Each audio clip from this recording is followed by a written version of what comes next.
Al-Hoceima ne convainc pas. Sur les plages, moins de touristes que l'an passé. En mer, plus de jeunes riverains tentent désormais la traversée et un certain nombre de familles sont considérées comme des irréductibles. Tous parents de détenus qui cherchent légalement assurent-ils une issue. Tous choqués par les condamnations, car tous effectivement convaincus des revendications. Les plus malades de cancer, ils sont en RIF. Alors nous n'avons pas de l'hôpital. Pourquoi? Il n'y a pas eu d'école pour moi. Je suis une enfant des années 80 et je suis analphabète. Et je sais que ça a marqué mon fils. Récemment, je me suis promené aux alentours. J'ai vu le nouvel éclairage, les routes aussi. Mais tout ça aurait dû être fait avant d'emprisonner notre enfant.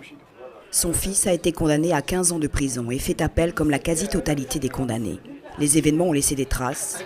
Personne n'oublie, mais tout le monde y croit, pourvu que le dossier change de main. Il y a eu un lynchage judiciaire, mais on a toujours foi parce qu'on fait foi à nos institutions. On fait foi à nos institutions, le reste des institutions qui restent, mais on fait foi à notre pays et on fait foi à notre roi. Un roi dont la visite était justement annoncée en ville. Mais les irréductibles ne sont pas les seuls à espérer cette intervention. Et l'idée de faire une différence entre les familles semble tronquée. Hayat, sœur d'un détenu, tient le même discours. On a attendu la justice, on nous a dit qu'elle était indépendante. Mais malheureusement, ce que les institutions de l'État nous ont fait, la justice l'a confirmé. Mais il nous reste l'espoir, Dieu et le roi. Parce que si mon frère Badreddine est libéré, ça résout le problème de ma famille, c'est tout.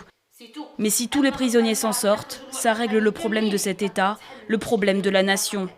Familles et autorités parlent toutes deux de réconciliation, mais pas encore ensemble, et toujours pas avec les mêmes modalités.